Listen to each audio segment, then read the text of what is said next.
Hello, I'm Alma Angeles. We're moving to the next stage of the pandemic, and as the world resets to the new normal, we find ourselves seeking the right balance between health and livelihood, constantly adjusting the boundaries between liberty and responsibility. Here are tonight's news.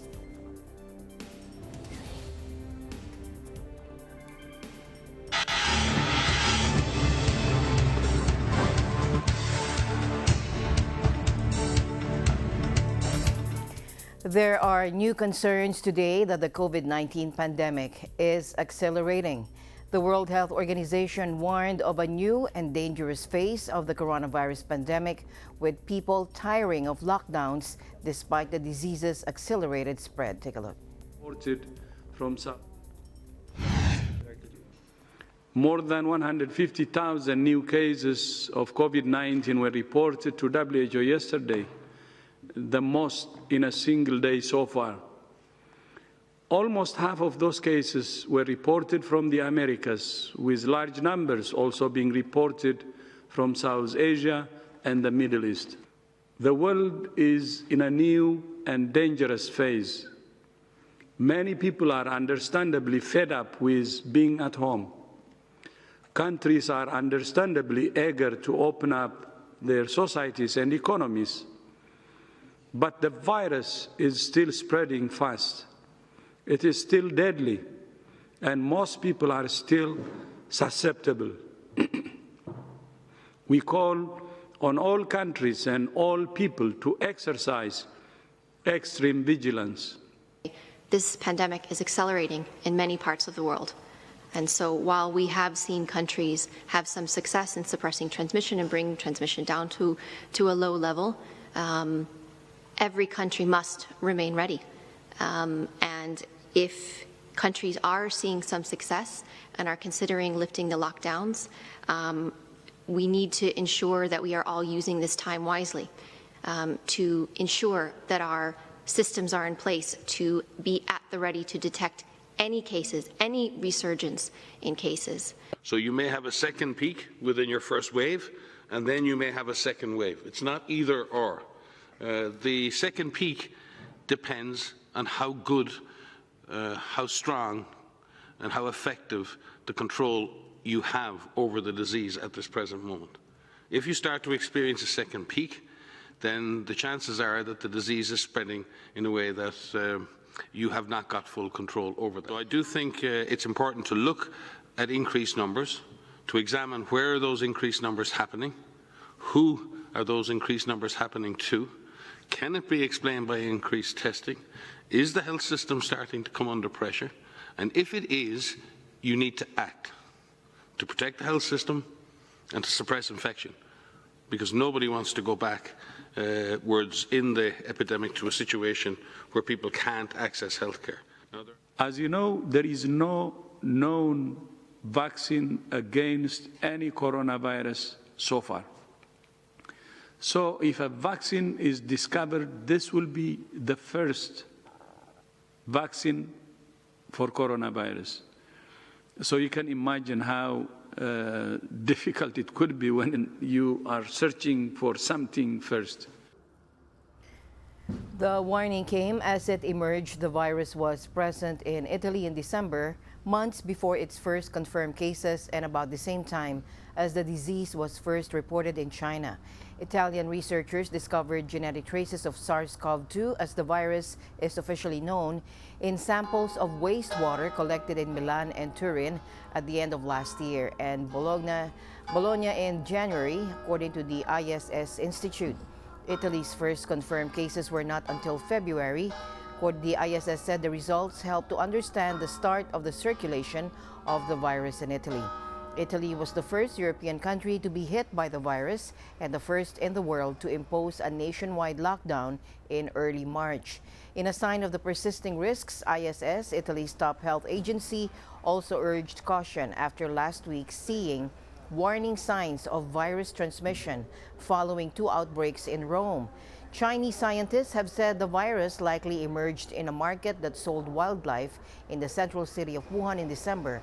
But Beijing officials have recently suggested it may have originated elsewhere. After largely bringing the virus under control and easing restrictions, China is now fighting a resurgence after finding a cluster centered on a market in Beijing. And Chinese authorities said studies of genome data, which it had shared with the WHO, suggest the new outbreak in Beijing came from Europe, but is different from what is currently spreading there. Zhang Yong of the Chinese Center for Disease Control and Prevention said it is older than the virus currently circulating in Europe. He raised the possibility of the virus lurking in imported frozen food or in the wholesale market itself, resulting in similarities to older strains. Meanwhile, Dr. Michael Ryan, Executive Director of the Health Emergencies Program of the WHO, also commented on the possible origin of the new COVID-19 cluster in Beijing and said this. Let's listen in. Probably imported from outside.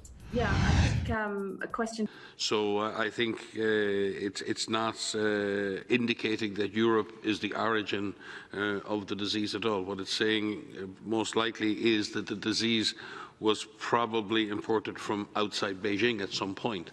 Establishing when that happened and how long the chain of transmission is important, and that's why we're pleased to see the intensity of the investigation ongoing to ensure that we can find where that cluster began.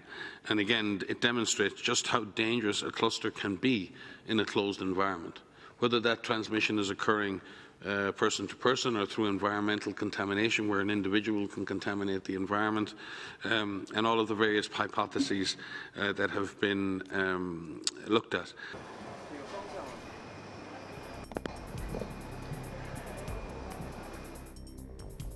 Brazil passed the bleak milestone of 1 million coronavirus cases on Friday as the number of infections and deaths continues to surge in Latin America's largest country.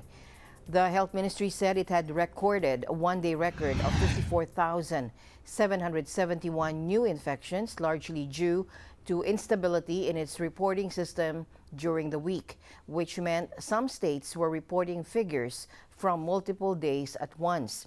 Now, that brought the total number of infections in Brazil to 1,032,913, with 48,954 deaths, second only to the United States worldwide. Experts say undertesting in the country of 212 million people means the real numbers are probably much higher, although the infection curve is finally showing signs of flattening. Despite the grim figures, the infection curve in Brazil is finally showing signs of flattening, but the country of 212 million people is one of the most worrying hotspots in the pandemic. Since the start of June, it has registered the most new infections and deaths of any country in the world, according to an AFP count based on official figures, more than 518,000 and 19,000 respectively. It has recorded daily death tolls of more than 1,000 on each of the past 4 days.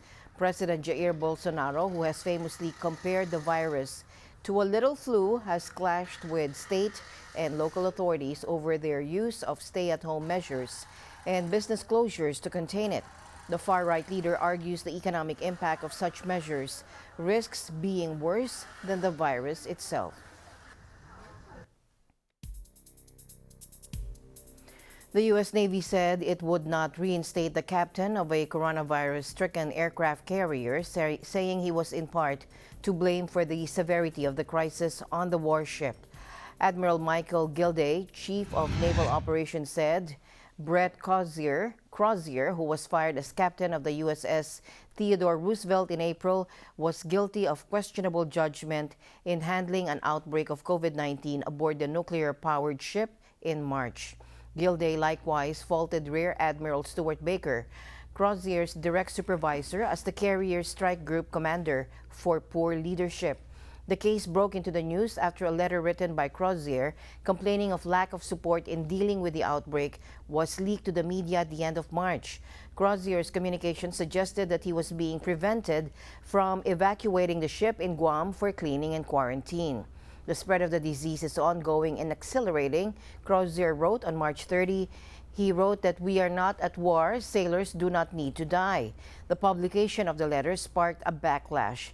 Then Acting Navy Secretary Thomas Maudley fired Crozier and flew to Guam to deliver a defiant speech to the ship's crew, in which he accused Crozier of betrayal. When that became public, Maudley himself was forced to resign. Gilday's criticisms of Crozier sparked questions of whether the Pentagon leadership was covering for other officials' mistakes, including the order to have the Roosevelt visit Vietnam in early March, where many suspect the shipboard COVID-19 outbreak originated. Now, Gilday said Crozier was focused more on the sailors' comfort, arranging hotel rooms, rather than accepting facilities already prepared in gyms. The coronavirus outbreak on board the Roosevelt was one of the first U.S. crises of the pandemic, crippling the massive ship and forcing it to hold for more than a month in port in Guam. And it raised questions about U.S. war-fighting readiness and worries about potential outbreaks on other ships. More than 1,000 of the crew, including Crozier, ultimately tested positive for the disease, though few showed serious symptoms and only one died.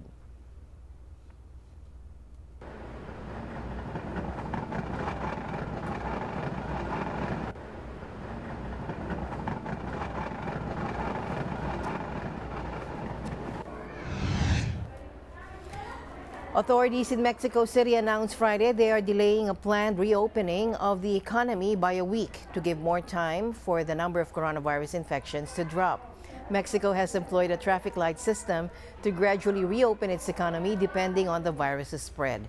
Markets, restaurants, shopping malls, hotels, and places of worship will remain closed for the week. However, the automobile, mining, and construction industries, as well as beer production, can continue operating. Mexico City, home to 9 million people, is using hospital occupancy to determine the level of alert. Mexico's record of COVID-19 deaths surges past 20,000, Health Ministry officials say, as the country's death toll remains the second highest in Latin America.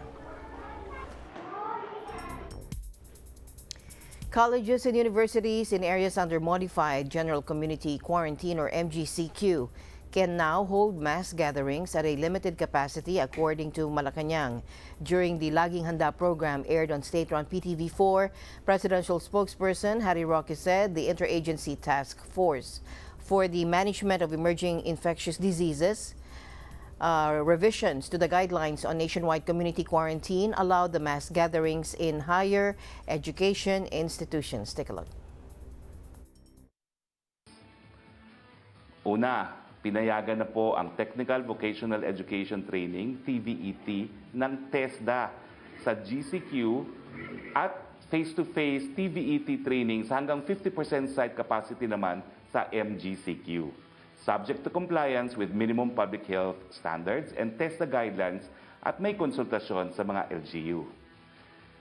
Pinayagan na rin ang mass gathering sa higher educational institutions, ngunit kailangan silang sumunod sa existing guidelines sa ilalim ng MGCQ.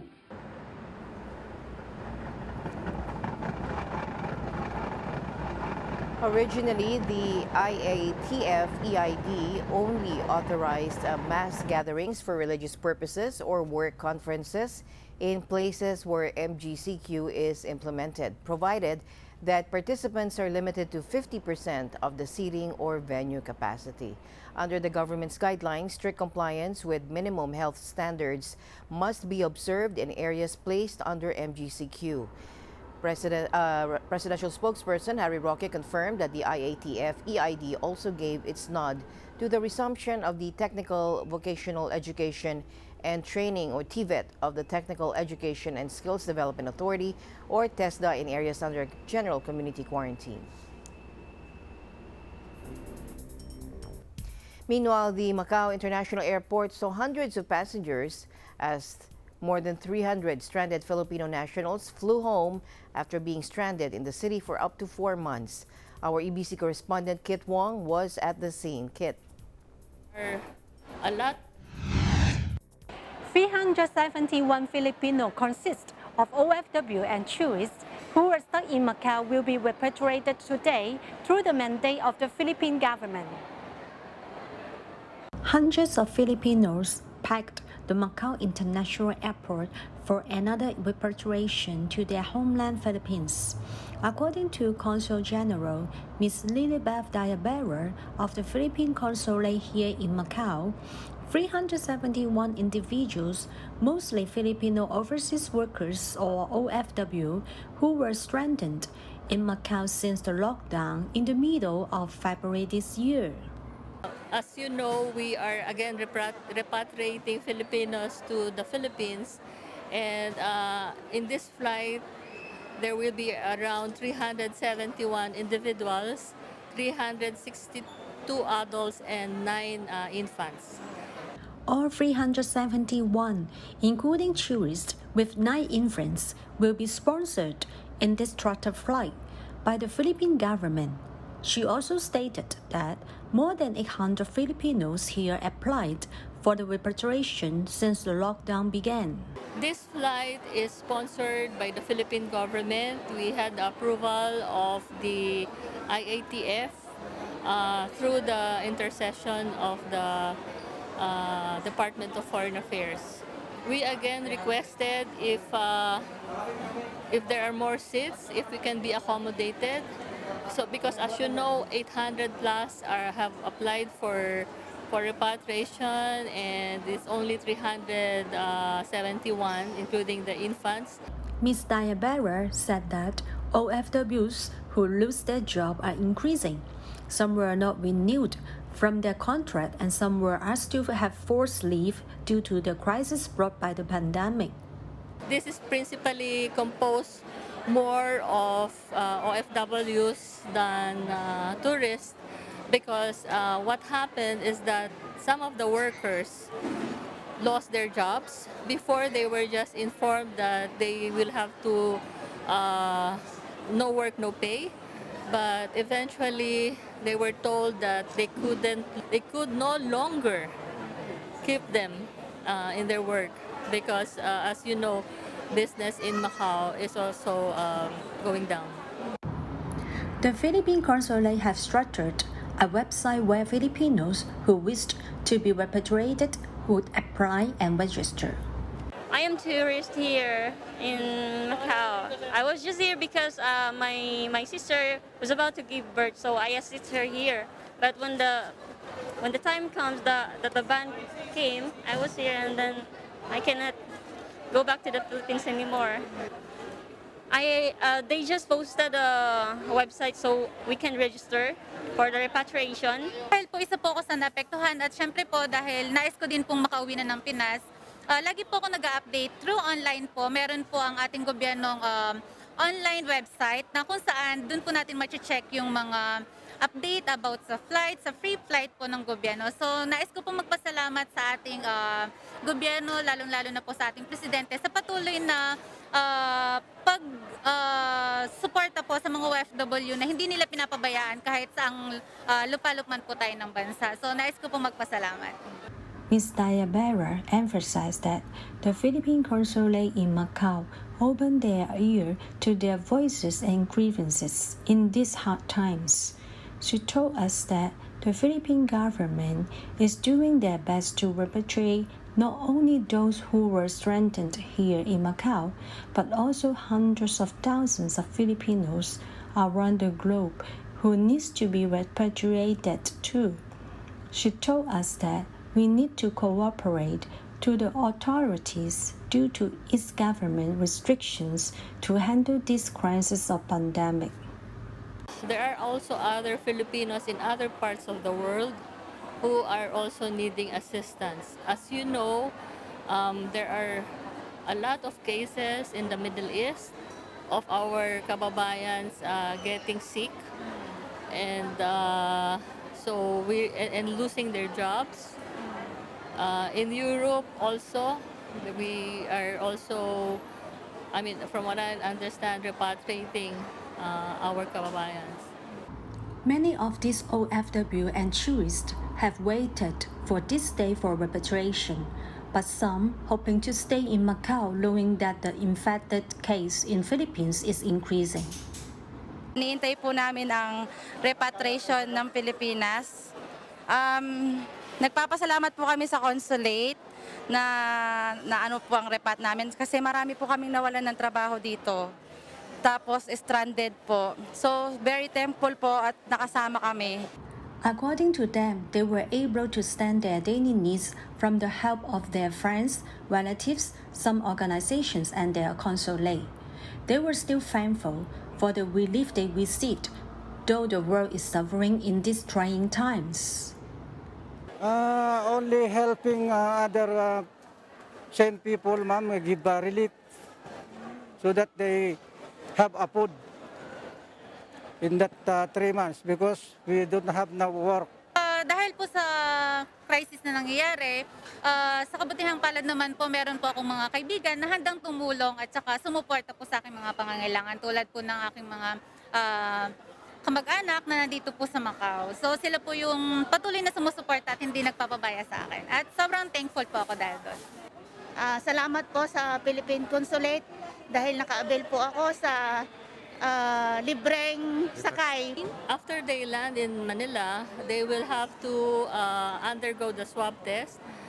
Before leaving, they were told to register in 2 systems, 2 surveys. One would be Oasis, which is with the Office of the Overseas Workers Welfare Administration, and the other one is ESIF, which is under Red Cross, and that is to monitor where they're going. Basically, it's the same as our survey.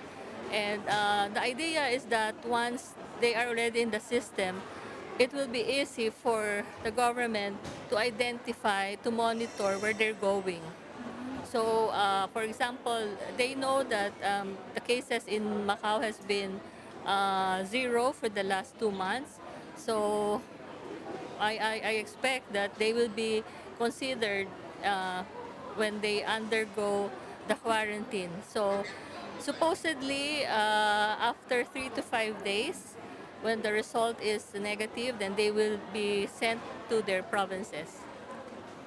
So, do they need to pay any ticket? Yeah, their ticket. Now they don't have to pay any for their tickets here. Yeah, the tourists will have to pay for their swab tests if they are not members of PhilHealth, and they will also have to be ready to pay the hotel or the accommodation for the quarantine facility. For the OWA members, their stay in the quarantine facility will be charged to OWA. And the test also is charged to OWA. From Macau, reporting for Eagle News, I am Kip Wong. We live in interesting time. Thank you, Kit. The Irish Prime Minister has announced that the country is set to further accelerate the easing of lockdown measures there. Joining us live is Rowana Bianca Arino. Hello, Rowana. Hi, Alma. How are you? I'm good. Thank you for asking. How are you doing? I'm good too. So more easing of lockdown measures over there in Ireland? Yes. So for my updates here in Ireland, Ireland plans to accelerate the lifting of its coronavirus lockdown for the second time in the coming weeks. Prime Minister Leo Varadkar said in the following speech. Let's listen. Apart from some exceptions, most things are now being moved to phase 3, beginning on Monday, the 29th of June. I'm making this announcement today to give people time to prepare so the places can be ready to reopen. For example, churches and places of worship, gyms, cinemas, leisure facilities, and yes, hairdressers, beauticians and barbershops. In phase 3, which we expect to commence on Monday the 29th of June, all sporting activities, including close contact sports, can recommence. This includes team leagues for adults and children. People should still work from home if they can. Mass gatherings of people will be limited to 50 people indoors and 200 people outdoors until the 20th of July. All going well, this will rise to 100 people indoors and 500 people outdoors thereafter. We will need to continue to act responsibly, understand that we have no treatment or vaccine for this virus, And until such time as we do, we'll be living a very different type of life. So in completing the report, the vast majority of the Irish economy and society will open at the end of the month, on the 29th of June, ahead of the government's initial schedule as Ireland prepares to almost fully exit the lockdown imposed following the spread of the coronavirus. As the Prime Minister Leo Varadkar said, churches, hairdressers, cinemas, theaters, and gyms will open for the third phase. All sporting events, including close contact sport, will resume, including team leagues for adults and children, and the funding of 70 million to help the sports sector to open was also approved by ministers. Most music venues can open the doors, as well as bingo halls, arcades, and amusement parks. Choirs and music practice can also resume, but with strict social distancing and ideally outdoors. Gatherings will be limited to 50 people indoors and 200 people outdoors until the 20th of July. This is later due to rise to 100 people indoors and 500 people outdoors, although further review will be carried out by the public health team in the coming weeks. Creches and childminders and preschools will be opened only for children of essential workers. However, this will expand to include all workers on a phased basis from late July. All other children activities and venues will be reopened from the end of the month. People will also be permitted to travel throughout the country, and travel to offshore islands can also resume. Those planning to travel to different counties will be asked to acquaint themselves with the level of transmission of the virus in the relevant area. The Republic has suffered 1,714 deaths from the coronavirus, according to the Department of Health figures released on Friday. The daily toll peaked at 77 in April, but in recent days has dropped to single digits, and there have been some days with no new mortalities recorded. Earlier this month, Varadkar announced the nation's first accelerated step out of lockdown, deviating from a cautious roadmap to release the nation from restrictions published in May. Citizens were permitted to travel more widely, and all shops were allowed to start trading on 8th of June. Restaurants, hotels, and pubs serving food were also approved to open on 29th of June. Meanwhile, the final stage of the plan was brought forward, meaning nearly all lockdown measures are set to be lifted in July rather than August. Back to you, Alma. So with the lifting of this lockdown, were there any instructions from the cabinet ministers to the public? Yes. So, each of the factors stress the public must take personal responsibility as the state-imposed restrictions were lifted. This means not entering a place if you see it is packed. It means leaving somewhere when you know you are having a good time, and if you have been there for too long. So this shall be exercising judgment and self-control for your own sake, but also for the collective good. There will be no specific number for gatherings in private homes, but the public health team has asked that physical distancing must be maintained. Cocooning for those over 70 will continue to be recommended, the roadmap states. In its advice to the government, the National Public Health Emergency Team said the risk of large surge of infection remains ever present, and COVID-19 will continue to be a threat to the world for the foreseeable future. As the public health restrictions are lifted, and there are no longer detailed rules in place imposed by the state, everybody in society will now exercise their own judgment and take personal responsibility for decisions that they make about the risk of infection to themselves and others in different situations. The changes to lockdown in place for 3 months will come into effect if the spread of the virus remains under control in the days leading up to 29th of June. Minister for Health Simon Harris said that it is unlikely that there would be a return of the kind of restrictions previously put in March, while Chief Medical Officer Tony Holohan said that NPHET would now begin to consider measures at the national level or below national level, should there be a spike in cases. It won't be the same set of measures that we introduced in March, he said. Mr. Holohan said he did not believe the measures were being lifted too quickly. They think that it is appropriate that we were thinking in the terms of the transmission of the disease. Mr. Harris also said the National Screening Service would outline its plans for the resumption of routine cancer screening by the end of the month, but that programs would likely reopen on a phased basis over the summer. Alma. All right. Thank you very much, Ruana, for your update there in Ireland. Stay safe, stay healthy. Thank you, Alma. I'm Bianca Arena, born in the Republic of Ireland, and we live in interesting times. Thank you, Rwana. Eagle News, we'll be right back.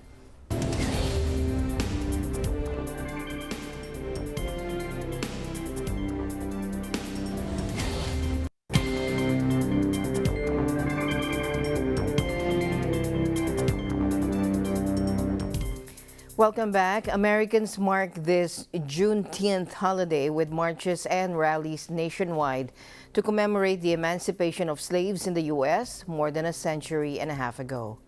It was a day of celebration and an urgent call to action.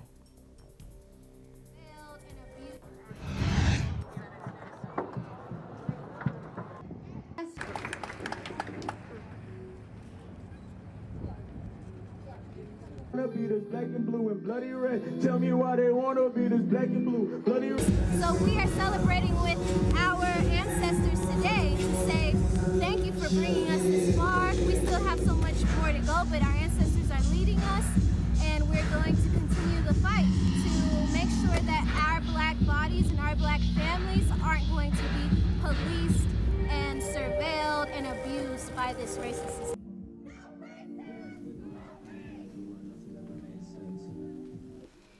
Massive gatherings, many say. It's something. It's a holiday. It's like an Independence Day of sorts. You know what I'm saying? But for more than that, to represent for George Floyd, it's George Floyd is the, he represents so much. Being from Houston. Massive gatherings, many say, is long overdue. The United States has been gripped by daily Black Lives Matter protests since the May 25 death of George Floyd, a 46-year-old black man killed by a white police officer in Minnesota. In Chicago, thousands of demonstrators staged a peaceful march carrying huge black banners emblazoned with a picture of Floyd and his name. Protesters in Atlanta, where a police officer was charged with murder this week for shooting a black man in the back, marched on the Georgia state capitol. Demonstrators took to the streets of New York and gathered in Washington outside the Lincoln Memorial and on a street near the White House, which has been renamed Black Lives Matter Plaza. Meanwhile, protesters have toppled Washington, D.C.'s only statue of a Confederate general and set it on fire, according to U.S. media, an act labeled a disgrace by President Donald Trump. The images broadcast on ABC 7 News late Friday showed the figure of Albert Pike being pulled down by rope before dozens of demonstrators started chanting Black Lives Matter, and they set fire to it. Now, President Trump tweeted shortly afterwards, tagging the city's mayor, that the D.C. police are not doing their job as they watch a statue being ripped down, burn. These people should be immediately arrested. A disgrace to our country. The capital's Democratic Mayor Muriel Bowser and President Trump have jousted over the use of force in Washington, D.C., with the president previously calling in the National Guard to quell unrest.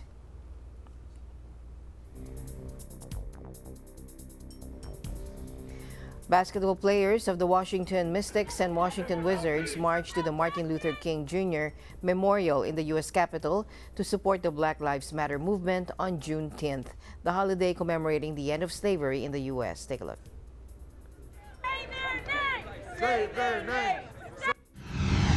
I'm tired of the talk. I want action behind it. I want real change in America. This is 400 plus years of inequality and injustices within our country and within our black community. So I'm tired of the talk. I want real action. We're not activists, and I think that's what everybody needs to understand. Not everybody's an activist. Not everybody's comfortable speaking up. And as athletes and celebrities, we're always put on this pedestal and this platform that we have, and it's comfortable for some and it's not for others. And I think we're very judgmental of the ones who don't speak out, and we're judgmental of the ones who do. So I think we just have to learn to find a common ground, man, understand that what's right is right, what's wrong is wrong. Now, Beal, 26, was averaging 30.5 points, second best in the NBA, plus 4.2 rebounds and 6.1 assists, a game when the NBA season shut down in March due to the coronavirus pandemic. The Wizards are set to be among the 22 NBA clubs to resume the season next month in a bubble environment in Orlando, Florida. Meanwhile, Colgate said it would make further changes to a top-selling Chinese toothpaste whose logo once employed blackface and whose name still translates to black person toothpaste. Now, the move is the latest in the growing wave of companies overhauling marketing of household products with racial stereotypes in the wake of the killing of George Floyd, an unarmed African-American man at the hands of police.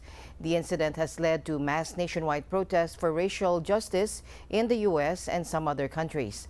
The popular Chinese toothpaste brand Darlie, which was called Darky until in 1989, is owned jointly by Colgate Palmolive and Holly Hazel of Hong Kong, and also sells well in other Asian markets. Pockets of anti-racism protests in a few African countries follow sweeping demonstrations in the U.S. and Europe after the police killing of George Floyd. But in contrast to the thousands taking to the streets elsewhere, solidarity events in Africa have been smaller, often led by left-wing movements. Take a look. I can't breathe! I can't breathe! I can't breathe! As anti-racism demonstrations sweep the globe following the death of unarmed black man George Floyd in police custody in the US, a more muted response took place in Africa, with small-scale protests held across the continent. Anti-racism protesters in Ghana's capital, Accra, held a vigil for George Floyd.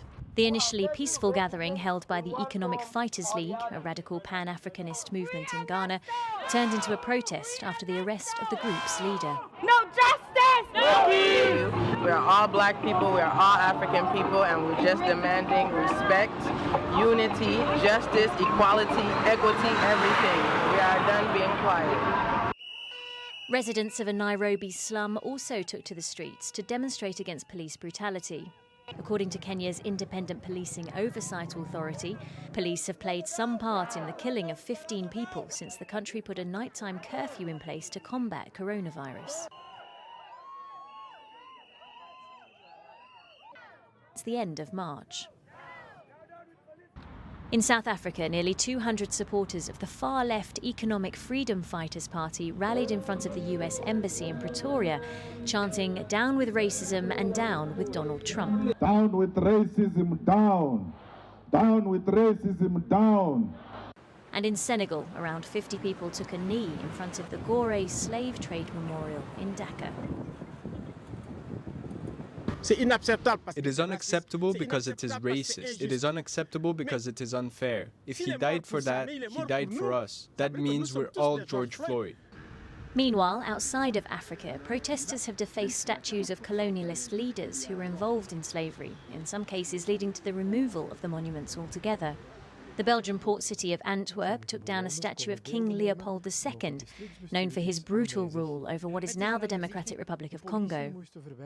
Millions of Congolese died or were maimed working in rubber plantations and in military expeditions while Leopold amassed a huge personal fortune. Authorities removed the statue days after anti-racism protesters covered it with paint. A petition has begun in Brussels calling for other monuments to also be removed. A researcher at the country's Africa Museum makes the case for education and change beyond debates about statues. Things have to change, but via people. It is not enough to destroy the statues of Leopold II, even if destroying them is a violent example. But for me, using explanations, understanding, through writing, that is necessary. While some of the statues have come down in Belgium, in Kinshasa itself, King Leopold II is still standing. Here, too, many people feel a need for an increase in education on past injustices. I think that the real story must be told in schools and universities so that everyone knows what really happened during slavery and colonization in Africa in general. The ramifications of the death of George Floyd look set to continue raising questions about both our history and how to navigate our future.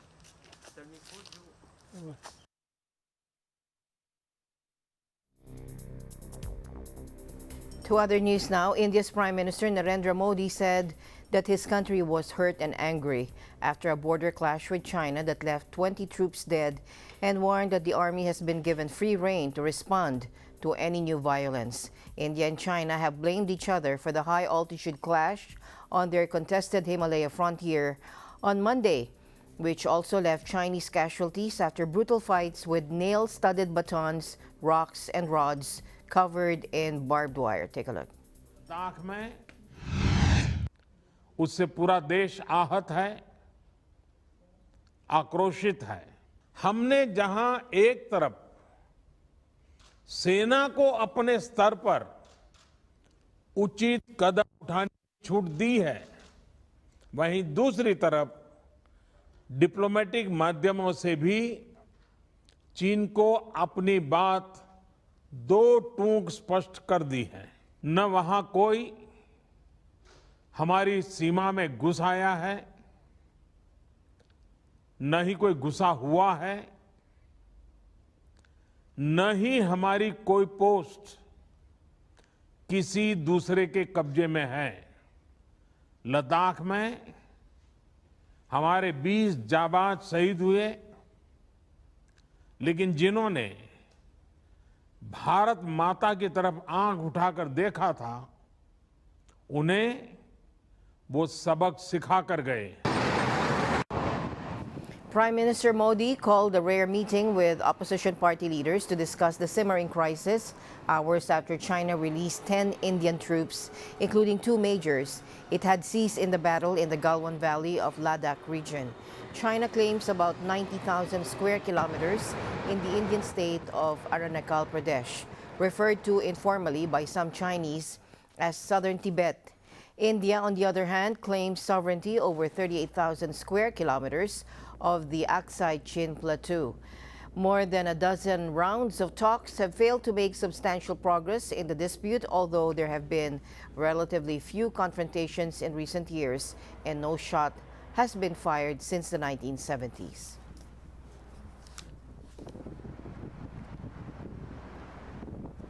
Eagle News will be right back.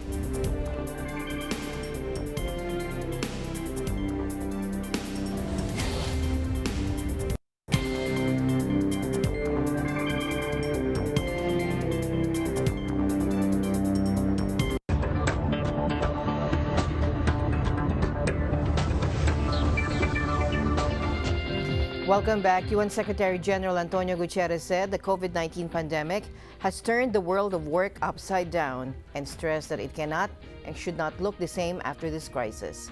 Let's listen in. The COVID-19 pandemic has turned the world of work upside down. Every worker, every business, and every corner of the globe has been affected. Hundreds of millions of jobs have been lost.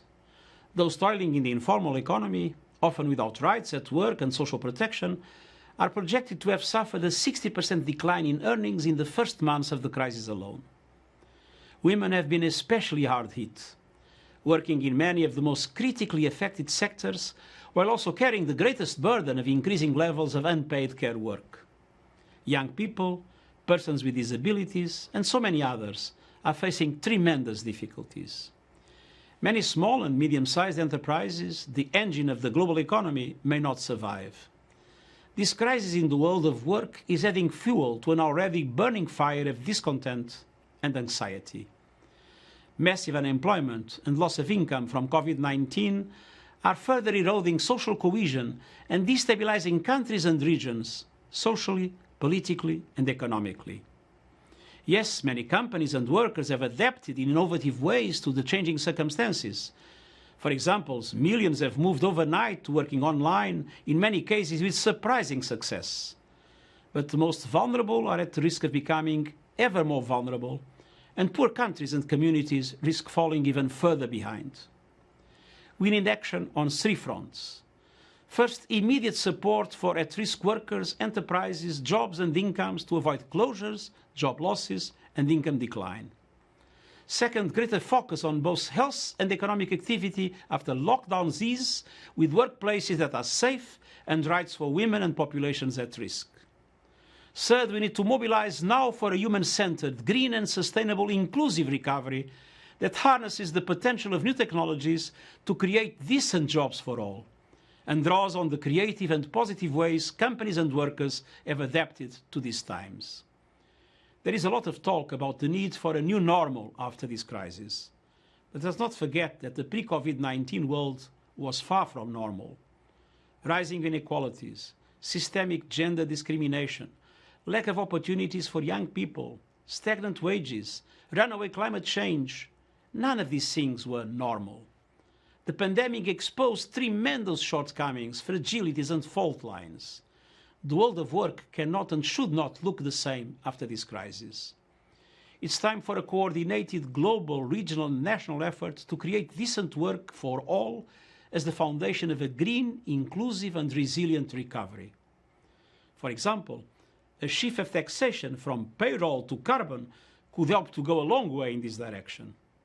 With smart and timely action at all levels and the 2030 Agenda for Sustainable Development as our guide, we can emerge from this crisis stronger, with better jobs and a brighter, more equal and greener future for all.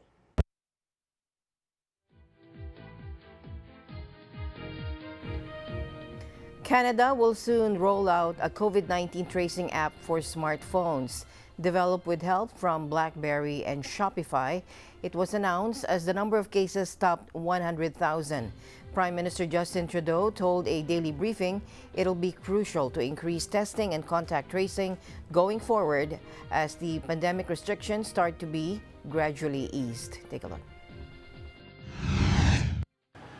We also talked about the upcoming launch of a new nationwide mobile app to provide notifications of exposure to COVID-19. As I mentioned yesterday, we will soon begin testing the app in Ontario, but it will be available to everyone across the country in the coming weeks.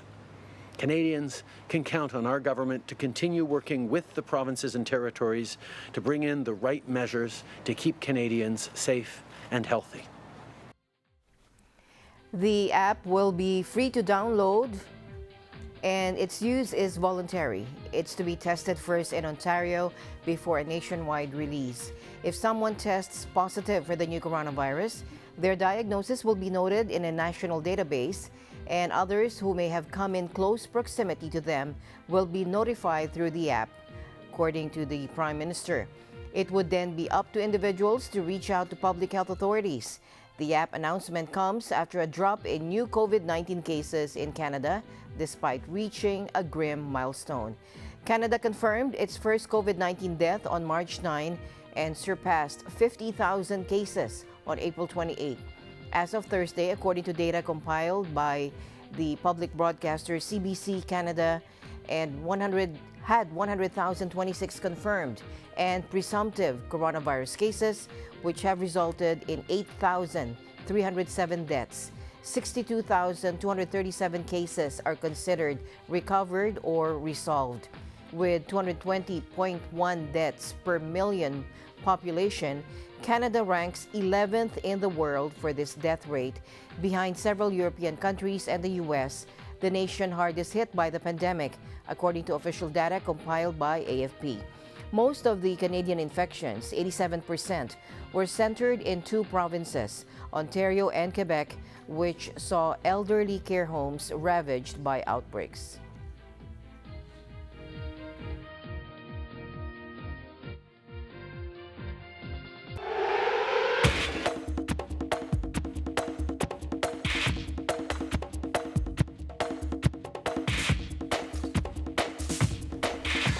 Major League Baseball's Philadelphia Phillies have closed their Florida training base after 8 COVID-19 positives, and the Toronto Blue Jays, San Francisco Giants, and the NHL's Tampa Bay Lightning also shut their training facilities. Friday's moves came as state officials announced a record one-day spike of COVID-19 cases with nearly 4,000 new record infections in Florida. The NBA and Major League Soccer plan to gather in quarantine areas near Orlando to resume their virus-halted campaigns in July after play was stopped in March. The Phillies said 5 players and 3 staff members tested positive for COVID-19 at the club's Clearwater training facility, which MLB said was being shuttered indefinitely. The team said a further 12 staff members and 20 players from the club's major league and minor league rosters were awaiting results of tests. The Tampa Bay Times and ESPN reported the NHL Lightning closed its training facility just 23 miles from Clearwater after multiple players and staff members tested positive for COVID-19. The Lightning facility is closed until at least July 6. The Blue Jays closed their spring training facility in Dundon, 4 miles north of Clearwater, after a player exhibited coronavirus symptoms. That is according to ESPN, saying the player had recently spent time with Phillies players and he is awaiting results of a COVID-19 test. Phillies managing partner John Middleton said all the team's facilities were being closed as a precaution. Meanwhile, an Australian rules game was called off Saturday after a player tested positive to coronavirus barely a week after the season resumed following a long COVID-19 shutdown. Essendon star Conor McKenna had returned from Ireland a month ago and self-isolated for 2 weeks, as required by health authorities. Now, AFL Chief Gil McLaughlin said he was tested again this morning, and we were informed that tests came back positive. The 24-year-old was among a spike in recorded cases in the state of Victoria, where Essendon is based, with authorities reinstating tighter social distancing measures on Saturday. After midnight, permitted gatherings in people's homes will be reduced from 20 people to 5. Plans to allow more patrons in restaurants and cafes were put on hold by the Victorian Premier after the state recorded 25 new infections, its highest daily increase in over a month. McKenna, meanwhile, was asymptomatic, and officials are working to identify his close contacts with all players and staff at the club as to isolate. It means Sunday's Essendon-Melbourne match has been postponed. All other games will go ahead as scheduled. Meanwhile, the Chinese Basketball Association, or CBA League, resumed on Saturday behind closed doors after a 5-month hiatus caused by the coronavirus pandemic, just as the country battles a cluster of infections in Beijing. There was a somber moment of silence beforehand in the arena in Qingdao as the CBA became the first sports league to restart in China, where the deadly virus emerged late last year before spreading worldwide. Now, the league has been split into 2 groups as part of measures to ensure players' safety. One group playing games in Qingdao in the northeast and the other in the southern city of Dongguan. All games will be played without fans, in line with sports around the world trying to relaunch even as the virus continues to infect and kill thousands. In front of the watching, Yao Ming, the first match of the restart saw Zhejiang Gangsha Lions defeat Nanjing Monkey Kings 112-95. Both teams bowed at the end to the largely empty arena in Qingdao, and celebrations were muted. Yao, president of the CBA and the former Houston Rockets All-Star, was among the few in the stands and had a mask on. An electronic screen showed supporters watching remotely. Beforehand, players, coaches, and officials stood with their heads bowed for a period of silence in remembrance of those who died in recent months of coronavirus. There were 5 matches scheduled on Saturday, with former NBA champion Jeremy Lin in action for the Beijing Ducks as the CBA races to make up for lost time when the CBA was brought to a halt on February 1 at the height of the coronavirus outbreak in China. Defending champions Guangdong Southern Tigers topped the standings after 30 matches. More than half of the 20 teams in the CBA will compete without foreign players because most overseas visitors cannot enter China because of the travel restrictions. Chinese Super League Football, the other major sports league in China, remains indefinitely postponed.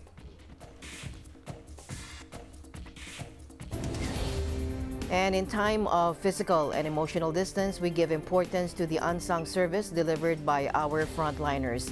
Our news correspondents positioned all over the world. Without them, we would not have the eagle-eye focus on the facts of this pandemic and its continuing repercussions on our lives.